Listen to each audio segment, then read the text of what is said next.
एक बादशाह दे दरबार च एक दैरिया सी, उन्हें आके उन्हें कहा जी मेरे 3 सवाल ने, इन्हां 3 सवालों का जवाब दिओ ना तो फिर पता लगेगा। तुसीं दिओ, तुहाडा कोई आलम दे।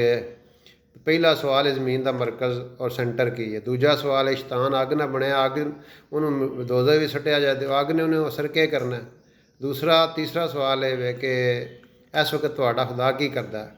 वक़्त दे इमाम मुहम्मद रहमतुल्लाह अलैह नूं बादशाह ने बुलाया, उन्हें कहा जी आओ जी इस सवालों के जवाब दो। बड़ा परेशान किया इन्हें। उन्हें कहा पहले सवाल का जवाब तुहानूं देना। उन्हें अपना सोटा सट्टिया उत्थे, उन्हें कहा जी है जी ज़मीन का सेंटर।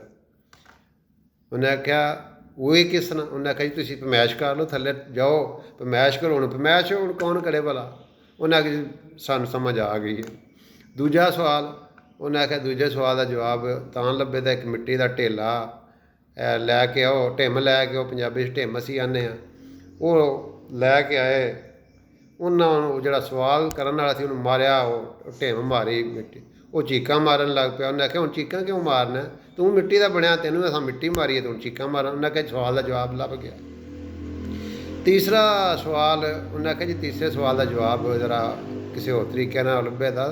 ये पहला मखलूक के सवाल सन, हुण खालक के मुतलका सवाल है। इस वक्त तुहाडा खुदा की पे करदा है। तुसीं लवो ना अपनी बादशाही कुर्सी तो तख्त तो इत्थे मेरे वाली कुर्सी ते मैं उत्थे बहना, फिर जवाब देना।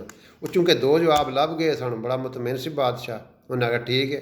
वो थल्ले आया, इमाम मुहम्मद रहमतुल्लाह अलैह उत्ते जा बैठे। उन्हें आख्या इस वक्त खुदा ये प्या करदा है कि उन्हें तुहानूं कुर्सी तो ला के, तख्त तो ला के मेरे वाली कुर्सी ते बहाया तो मैनूं तुहाडे वाली कुर्सी ते बहाया। उन्हें आख्या जी बिल्कुल सानूं इन्हां 3 सवालों के जवाब लभ गए ने। और दैरिया भी मुतमईन हो गया।